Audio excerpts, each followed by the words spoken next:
வணக்கம் நண்பர்களே, எல்லாரும் எப்படி இருக்கீங்க? நான் ரொம்ப நல்லா இருக்கேன். இன்னைக்கு வீடியோ வந்து செப்டம்பர் மாசத்துக்கான மணி சேவிங் சேலஞ்ச் வந்து பார்க்க போறோம். இன்னைக்கு வந்து 4ஆம் தேதி ஆயிடுச்சு. ஒரு 3 நாள் போனாலும் பரவாயில்ல. நம்ம வந்துட்டு இந்த 4ஆம் தேதியில இருந்து ஸ்டார்ட் பண்ணலாம் அப்படின்றதுக்காக இந்த வீடியோ வந்து உங்க கூட ஷேர் பண்ணிக்கிறேன். இந்த செப்டம்பர் மாசத்துக்கு வந்து நம்மளுடைய டார்கெட் அமௌண்ட் அப்படின்னு பார்த்தீங்கன்னாக்க ரொம்ப கம்மியான அமௌண்ட்டு தான். ஏன் அப்படின்னா நிறைய பேர் வந்து போன மாச வீடியோவில் வந்து கேட்டிருந்தாங்க. மினிமம் அமௌண்ட்டாக சொல்லுங்கள், எங்களுக்கும் கொஞ்சம் சேமிக்கணும், கொஞ்சமாவது சேமிக்கணும்னு ஆசையாக இருக்குது, ஃபஸ்ட்டு மினிமமாக சொல்லுங்கள் அப்படின்ற மாதிரி நிறைய சப்ஸ்கிரைபர்ஸ் வந்து கேட்டிருந்தாங்க.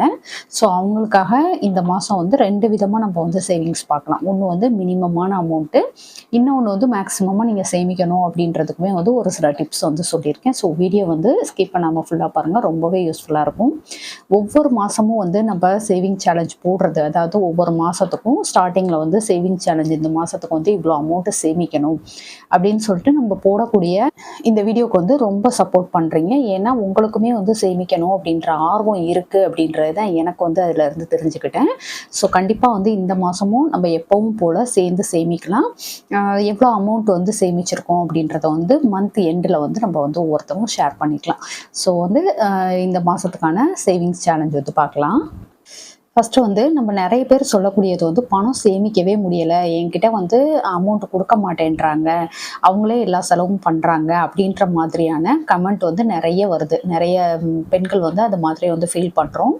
அது வந்து எதனால் அப்படின்றத வந்து ஃபஸ்ட்டு புரிஞ்சுக்கோங்க. நம்ம வந்து ஏதாவது ஒரு விதத்தில் பணம் வந்து ரொம்ப செலவு பண்ணுறோமா, இல்லை விவரமே தெரியாமல் இருக்கிறோமா, இல்லை நம்ம வீட்டுக்காரங்க வந்து நம்மளே பார்த்துக்கலாம் அப்படின்ற மாதிரி நினைக்கிறாங்களா அப்படின்றத வந்து நீங்கள் ஃபஸ்ட்டு தெரிஞ்சுக்கோங்க. தெரிஞ்சுட்டு அவங்கள்ட்ட வந்து பேசுகிறதுக்கு ட்ரை பண்ணுங்கள். நான் வந்துட்டு செலவெல்லாம் பார்க்குறேன், நானும் கற்றுக்கிறேன் அப்படின்றது மாதிரி பொறுமையாக சொல்லுங்கள். வேண்டாம் நானே பண்ணிக்கிறேன் அப்படின்னு சொல்கிறாங்கன்னா அவங்கக்கிட்டே பொறுப்பை கொடுத்துட்டு நீங்கள் என்ன பண்ணிவிடுங்க, ஏதாவது ஒரு சேவிங்ஸில் வந்து அவங்க மணி சேவ் பண்ணுறது மாதிரி வந்து அவங்களுக்கு பிளான் பண்ணி கொடுங்க. ஏதாவது கோல்டு சிட்டு போடுறது, இல்லை அப்படின்னாக்கா பசங்க இருக்காங்க அப்படின்றப்போ அவங்களுக்கு ஸ்கூல் ஃபீஸுக்காக இருக்கட்டும், இல்லை ஃப்யூச்சருக்காக இருக்கட்டும் ஆர்டி கட்டுறது, இல்லை வந்துட்டு பிபிஎஃப்ல போடுறது, இந்த மாதிரி ஏதாவது ஒரு சேவிங் ஸ்கீமை வந்து ஸ்டார்ட் பண்ணி கொடுத்து அதை வந்து செய்யலாம். நம்ம வந்து நம்ம பசங்களுக்காக பண்ணணும், நம்ம ஃப்யூச்சருக்காக பண்ணணும் அப்படின்றது மாதிரி சண்டை போடாமல் பொறுமையாக சொல்கிறப்போ கட்டாயம் அவங்க வந்து செய்வாங்க. ஏன்னா நம்மளுக்கு வந்து எந்த அளவுக்கு நம்ம ஃபேமிலி மேலே வந்து அக்கறை இருக்கோ அதே அளவு வந்து இன்னும் சொல்லப்போனால் அதை விட அதிகமாகவே வந்து ஆண்களுக்கு அவங்களுடைய குடும்பத்து மேலே வந்து அக்கறை இருக்கும். ஸோ நம்ம வந்து எடுத்து சொல்கிற விதத்தில் தான் இருக்குது. நீங்கள் வந்து இதை வந்து ட்ரை பண்ணி பாருங்கள், இது மாதிரி சொல்லுங்கள், கண்டிப்பாக அவங்க செய்வாங்க. ஸோ சேவிங்ஸை பற்றின கவலை இல்லாமல் நம்ம பாட்டுக்கு நம்ம மூவ் ஆகி போயிட்டே இருக்கலாம். ஏன்னா அவங்க பார்த்துக்கிறேன் அப்படின்றப்போ நம்ம வந்து அதுக்கான ஐடியா மட்டும் கொடுத்துட்டு நம்ம வந்து அதுலேருந்து விலகி இருந்துக்கலாம். இதில் இன்னொரு பெனிஃபிட்டுமே இருக்குது. ஒரு சிலர் வந்து நம்ம இந்த மாதிரி சேவ் பண்ணலாம், இந்த மாதிரி நம்ம ஃப்யூச்சருக்காக நம்ம பசங்களுக்காக இந்த மாதிரி வந்து சம்பாதிக்கிற பணத்தை வந்து சேவ் பண்ணலாம் அப்படின்னு ஐடியா கொடுக்குறப்பவே அவங்க வந்து ஓகே பரவாயில்லையே, இவங்க நம்ம ஒய்ஃப் கூட இவ்வளோ தெரிஞ்சு வச்சுருக்காங்களே அப்படின்றது மாதிரி யோசிச்சுட்டு நம்ம கையில் அந்த பொறுப்பை கொடுக்குறதுக்குமே வந்து சான்சஸ் அதிகம். ஸோ நம்ம வந்து எப்படியும் நம்மளுக்கு வந்து அவங்க பண்ணுறாங்க இல்லை நம்ம பண்ணுறோம், அதெல்லாம் வந்து ஒரு பக்கம் இருந்தாலும் நம்மளுடைய அந்த டார்கெட் அப்படின்றது வந்து கண்டிப்பாக சேவிங்ஸில் இருக்கணும். ஸோ யார் செஞ்சால் என்ன, அவங்க பண்ணால் என்ன, நம்ம பண்ணால் என்ன அப்படின்றது மாதிரி அவங்கக்கிட்ட பொறுப்பை கொடுத்துருங்க. 2வது, குறைந்த வருமானத்தில் சேமிக்க முடியுமா அப்படின்றதுமே வந்து நிறைய பேர் கேட்குறீங்க. குறைஞ்ச வருமானத்தில் சேமிக்க முடியுமா அப்படின்னு கேட்டோம்னாக்கா அது வந்து நம்ம கையில் தான் இருக்குது. நம்ம என்ன வந்து செலவு பண்ணுறோம், அதாவது விரலுக்கேற்ற வீக்கம் அப்படின்னு சொல்லுவாங்க. நம்ம வந்து நமக்கு வரக்கூடிய வருமானத்தில் வந்து என்ன செலவு பண்ணுறோம் அப்படின்றது வந்து மெயின். இன்னொரு விஷயம் பார்த்தீங்கன்னாக்கா இப்போ ரீசெண்டாக கூட ஒரு சிஸ்டர் வந்து இருந்தாங்க. அவங்களுக்கு 40,000 இல்லை 60,000 சம்திங் அவங்க வீட்டுக்காரங்க கொடுக்குறாங்க. ஆனால் நிறைய வந்து லோன் கட்டுறேன், குழு எடுத்திருக்கேன் அப்படின்றது மாதிரி சொல்லியிருந்தாங்க. ஸோ நம்மக்கிட்ட வந்து எவ்வளோ வருமானம் வருதுன்றது முக்கியம் கிடையாது. நம்ம வந்து 50,000 60,000 சம்பாதிச்சாலும் சரி, இல்லை ஒரு 10,000 15,000 சம்பாதிச்சாலும் சரி, முடிச்ச அளவுக்கு கடன் இல்லாத வாழ்க்கையை வந்து பழகணும். நம்ம வந்து ஆடம்பரமாக வாழணும், நம்ம வந்து நிறைய திங்ஸ் வீட்டுக்கு வாங்கணும் அப்படின்றது மாதிரி வந்து இஎம்ஐ பே பண்ணி வாங்க ஆரம்பிக்கிறோம், இல்லை நிறைய கடன் வாங்க ஆரம்பித்து அதில் வந்து செலவு பண்ணுறோம் அப்படின்றப்போ நமக்கு வந்து அது வந்து ஒரு பெரிய சுமையாக தான் இருக்கும். இப்போ ரீசெண்டாக கூட நம்ம வந்து நியூஸ் சேனல்ல எல்லாம் பார்த்துருப்போம். நிறைய இந்த கடன் இஎம்ஐனால எவ்வளோ பாதிக்கப்பட்டு அவங்க வந்து ப்ராப்ளம்லாம் ஃபேஸ் பண்ணுறாங்க அப்படின்றது மாதிரி வந்து நம்ம வந்து நிறைய பார்க்குறோம் இல்லையா. ஸோ நம்ம வந்துட்டு நமக்கு வரக்கூடிய வருமானத்தில் என்ன பண்ணலாம் அப்படின்றத தான் ஃபஸ்ட்டு வந்து யோசிக்கணும். இப்போ நீங்கள் வந்து இந்த புதுசாக பார்க்குறீங்க அப்படின்றப்போ கட்டாயம் வந்து இந்த மாதத்துலேருந்து என்னுடைய வருமானத்தை வந்து அதிகப்படுத்தணும். இல்லை அப்படின்னாக்க எனக்கு வரக்கூடிய வருமானத்தில் வந்து நான் இப்படி தான் செலவு பண்ணணும் அப்படின்றது மாதிரி ஒரு விஷயத்தை வந்து ஃபிக்ஸ் பண்ணிக்கோங்க. நான் வந்து இதுதான் பண்ணணும், இதுதான் என்னுடைய வருமானம் அப்படின்றது மாதிரி பண்ணுங்கள். அதே சமயம் வந்து நம்ம எந்த அளவுக்கு செலவுகள் பண்ணுறோமோ முதல்ல செலவாக நம்ம வந்துட்டு சேவிங்ஸுக்கு வந்து எடுத்து வச்சிடணும். அது எவ்வளோ மினிமமாக இருந்தாலும் பரவாயில்ல, என்னால் 100 ரூபாய் தான் சேமிக்க முடியும் அப்படின்னா கூட பரவாயில்ல. நீங்கள் ஒரு கட்டத்தில் வந்து திரும்பி பார்க்குறப்போ கட்டாயம் அந்த 100 சேமித்தது வந்து ஒரு பெரிய தொகையாக இருக்கும். ஸோ கண்டிப்பாக வந்து சேவிங்ஸை மட்டும் எக்காரணத்தை முன்னிட்டும் நிறுத்தாதீங்க. எவ்வளோ வந்தாலும் போதலை அப்படின்றது வந்து அதுக்காக தான் நான் சொன்னேன். நம்ம வந்து நம்மளுடைய மென்டாலிட்டியில் தான் இருக்குது. நம்மளுக்கு வந்து எவ்வளோ வந்தாலும் போதலை இல்லை போதும் அப்படின்றது வந்து நம்ம தான் அதை வந்து முடிவு பண்ணணும். எனக்கு எவ்வளோ வந்தாலும் பத்தலை, நான் வந்து செலவு எனக்கு ஆகிட்டே இருக்குது அப்படின்றத வந்து கட்டாயம் நீங்கள் செக் பண்ணி பார்த்தீங்கன்னா நம்மளுடைய அனாவசிய செலவாக இருக்கும். இல்லை அப்படின்னாக்கா நம்ம வந்து நிறைய கடனில் சிக்கிட்டு இருக்கோம், நம்மளுக்கு தெரிஞ்சோ தெரியாமலோ நிறைய கடனில் சிக்கிட்டு இருக்கோம் அப்படின்றது தான் வந்து இதிலேருந்து நம்ம வந்து காக்க வேண்டியதாக இருக்கும். கண்டிப்பாக வந்து செக் பண்ணி பாருங்கள். எவ்வளோ வந்தாலும் பத்தலை அப்படின்னு நினைக்கிறவங்க வந்து கண்டிப்பாக அதை செக் பண்ணி பார்த்தீங்கன்னா ஈஸியாக உங்களால் கண்டுபிடிக்க முடியும். நிறைய கடன் இருக்குது அப்படின்றப்போ அதிலேருந்து வெளியில் வர்றதுக்கு தான் ஃபஸ்ட்டு பார்க்கணும். வெளில வந்துட்டோன்னாவே நம்மளுக்கு வந்து அந்த அமௌண்ட் எல்லாமே சேவிங்ஸாக மாறும். அதுக்கடுத்து போன மாதம் சேவிங்ஸ் அமௌண்ட் அப்படின்னு பார்த்தோம்னாக்கா 3000 ரூபாய் நம்ம வந்து சொல்லியிருந்தோம். நான் வந்து என்னுடைய சேவிங்ஸை வந்து ரீச் பண்ணேன்னா என்னால் எவ்வளோ சேமிக்க முடிஞ்சுது அப்படின்றத வந்து உங்களுக்கு நெக்ஸ்ட் வீடியோவாக கொடுக்குறேன். நீங்களுமே வந்து எவ்வளோ சேமிச்சிங்க, உங்களுக்கு வந்து ஈஸியாக சேவ் பண்ண முடிஞ்சுதா, என்னென்ன வந்து புதுசாக சேவிங்ஸில் கற்றுக்கிட்டீங்க, அதாவது ஏதாவது செலவுகளை வந்து கண்ட்ரோல் பண்ணுறது, இல்லை வந்துட்டு உங்களை இது மாதிரிலாம் நான் பண்ணக்கூடாது அப்படின்றது மாதிரி ஒரு மைண்ட் செட்டுக்கு வந்துட்டு நீங்கள் வந்து கண்ட்ரோலாக இருந்த விஷயம் இது மாதிரி ஏதாவது இருந்துச்சுன்னா கண்டிப்பாக கமெண்ட்டில் சொல்லுங்கள்.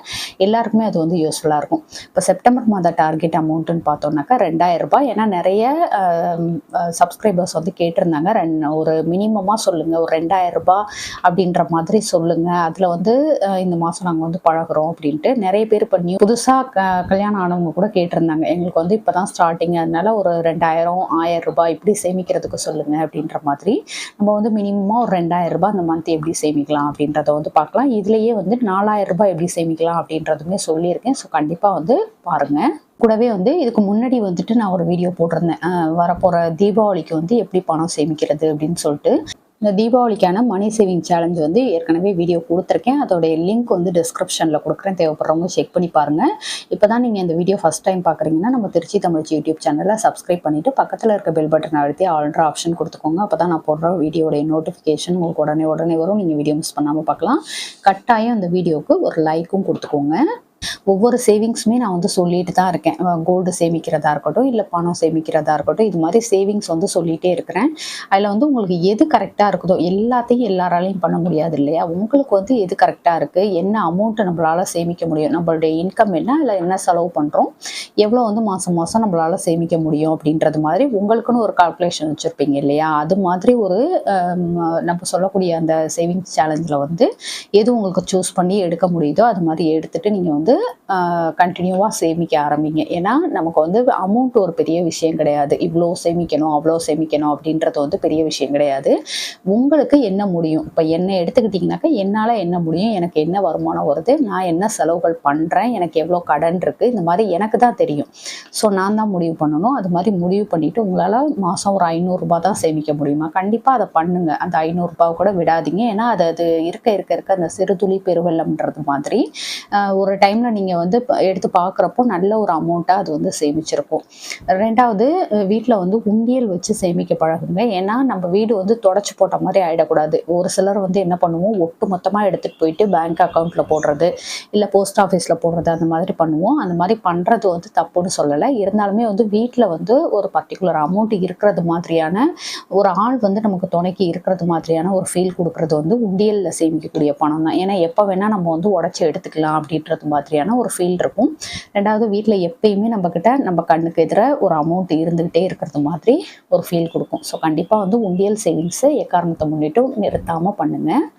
இது வந்து நான் ஃபீல் பண்ணியிருக்கேன். ஏன் இப்படி சொல்கிறேன்னா, நமக்கு வந்து ஒரு ஆள் வந்து துணைக்கு இருக்கிறதுக்கான அந்த ஒரு தைரியமும், பணம் நம்ம கையில் இருக்கிறப்போ இருக்கக்கூடிய தைரியமும் சேம் அதே மாதிரி தான் இருக்கும். ஏன்னா அந்த பணத்தினால நம்ம வந்து இம்மீடியட்டாக ஏதாவது ஒரு அர்ஜென்ட்டான ஒரு செலவுக்கு வந்து அதை பயன்படுத்திக்கலாம். நம்ம யார்கிட்டையும் போய் நிற்க வேண்டாம் அப்படின்றது மாதிரியான ஒரு ஃபீல் இருக்குது பார்த்தீங்களா, அது வந்து ஒரு ஆள் துணைக்கு இருக்கிறது மாதிரி இருக்கும். ஸோ கண்டிப்பாக அந்த மாதிரி வந்து ட்ரை பண்ணுங்கள். அதுக்கடுத்து வந்து வார சேமிப்பு அப்படின்னு பார்த்தீங்கன்னாக்கா, இந்த மந்த்துக்கு வந்து வந்து செப்டம்பருக்கு வந்து 5 வாரம் இருக்குது. நம்ம ஆல்ரெடி ஃபஸ்ட்டு வீக் விட்டுட்டோம் இல்லையா, அதனால 4 வாரமாக நான் வந்து சொல்லியிருக்கேன், 4 சண்டேவாக சொல்லியிருக்கேன். ஒவ்வொரு சண்டேக்கும் வந்து 150 ரூபா அப்படின்னு சொல்லிட்டு 4 வாரத்துக்கு எடுத்து வச்சோம்னாக்கா 600 ரூபாய் இதில் கிடைக்கும் வார சேமிப்பில் மட்டும். இந்த 150 ரூபாய் அப்படின்றது வந்து வார செலவுகள்ல இருந்து மிச்சப்படுத்தி பண்ணணும். மிச்சப்படுத்தி அப்படின்றத விட ஃபஸ்ட்டு எடுத்து வச்சுட்டு பேலன்ஸ் இருக்க அமௌண்ட்டில் வந்து நம்ம காய்கறி வாங்குறது, நான்வெஜ் எடுக்கிறது, இந்த மாதிரி செலவுகள் வந்து பார்த்துக்கலாம். அதுக்கடுத்து வந்து ஒருவேளை நீங்கள் 4000 ரூபாய் சேமிக்க டார்கெட் பண்ணுறீங்க அப்படின்றப்போ ஒரு வாரத்துக்கு 200 ரூபாய் அப்படின்னு சொல்லி, இது நான் இப்போ சொல்கிறது வந்து சண்டேக்கு மட்டும் சொல்கிறேன். சண்டே வந்து 200 ரூபாய் எடுத்து வச்சுட்டு 4 வாரம் எடுத்து வச்சோம்னாக்கா 800 ரூபாய் வந்து சேமிக்க முடியும். இது 4000 ரூபாய்க்கான கணக்கு. இது வந்து 2000 ரூபாய்க்கான கணக்கு. அதுக்கடுத்து பேலன்ஸ் இப்போ 2000ல் வந்து 600 ரூபாய் போச்சுன்னா பேலன்ஸ் வந்து 1400 ரூபாய். இதை வந்து தின சேமிப்பாக நம்ம வந்து பண்ண போகிறோம். இதில் நான் ஆல்ரெடி சொன்னது மாதிரி ஒரு 3 நாள் போயிடுச்சு இல்லையா, இன்றைக்கி 4ஆம் தேதி. ஸோ 27 நாட்கள் இருக்குது பேலன்ஸ். இந்த 27 நாட்களுக்கு வந்து ஒரு நாளைக்கு 52 ரூபாய் அப்படின்றது மாதிரி எடுத்து வச்சோம்னாக்க நமக்கு வந்து இந்த 2000 ரூபாய் ஈஸியாக சேமிக்க முடியும். இந்த 52 ரூபாய் அப்படின்றது வந்து இந்த 150 ரூபாய் எடுத்து வைக்கிற அன்னைக்கே எடுத்து வைக்கணும். ஸோ அந்த மாதிரி பண்ணுறப்போ தான் நம்மளால் வந்து ஒரு அமௌண்ட் வந்து சேமிக்க முடியும். எப்பயுமே சேவிங்ஸ் அப்படின்றது வந்து நம்மளுடைய செல்ஃப் கண்ட்ரோலில் தான் இருக்குது. நான் வந்து கட்டாயம் சேமிக்கணும் இன்னைக்கு அப்படின்றது மாதிரி நம்ம வந்து பழகிட்டோம் அப்படின்னா அது வந்து நமக்கு ஆட்டோமேட்டிக்காக அப்படியே வந்துடும். நம்மளால் ஒரு நாள் கூட கண்ட்ரோலாக இருக்க முடியாது. ஐயோ இன்னைக்கு பணம் எடுத்து வைக்கணும் சேவிங்ஸில் அப்படின்றது மாதிரியான ஒரு மைண்ட் செட்டுக்கு வந்துடும். ஸோ கண்டிப்பாக வந்து சேவிங்ஸ் அப்படின்றத வந்து எக்காரணத்தை முன்னிட்டு விடாதீங்க.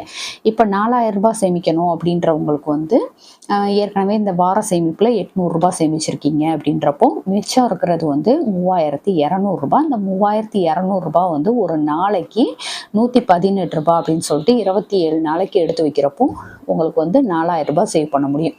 ஸோ 2 விதமாக சொல்லியிருக்கேன். ஏன்னா வந்து அமௌண்ட் கம்மியாக சேமிக்கணும், எனக்கு அவ்வளோதான் வருமானம்னு நினைக்கிறவங்க கூட சேமிக்கணும் அப்படின்றதுக்காக 2 விதமாக பிரித்து சொல்லியிருக்கேன். உங்களுக்கு இதுக்கு அதிகமாகவும் சேமிக்கணும்னா இதில் இருந்து அப்படியே வந்து மல்டிப்ளை பண்ணிக்கோங்க. பண்ணிவிட்டு நீங்கள் வந்து சேமிக்க ஆரம்பிக்கலாம்.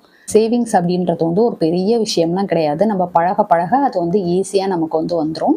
உங்களுக்கு இப்போ தான் ஸ்டார்டிங் அப்படின்றப்போ ஒரு மினிமமாக கொஞ்சம் கொஞ்சமாக பழகுங்க. அப்புறம் உங்களுக்கே வந்து இன்னும் கொஞ்சம் அதிகப்படுத்தலாம் அப்படின்றது மாதிரி ஒரு மைண்ட் செட்டுக்கு வருவீங்க. ஈஸியாக உங்களால் சேமிக்க முடியும். ஸோ இவ்வளோ தான். நம்ம வந்து பெரிய விஷயம்லாம் கிடையாது பணம் சேமிக்கிறது அப்படின்றது. இது கூடவே வந்து சில்லற பைசாவையும் சேமித்து வைக்கணும்.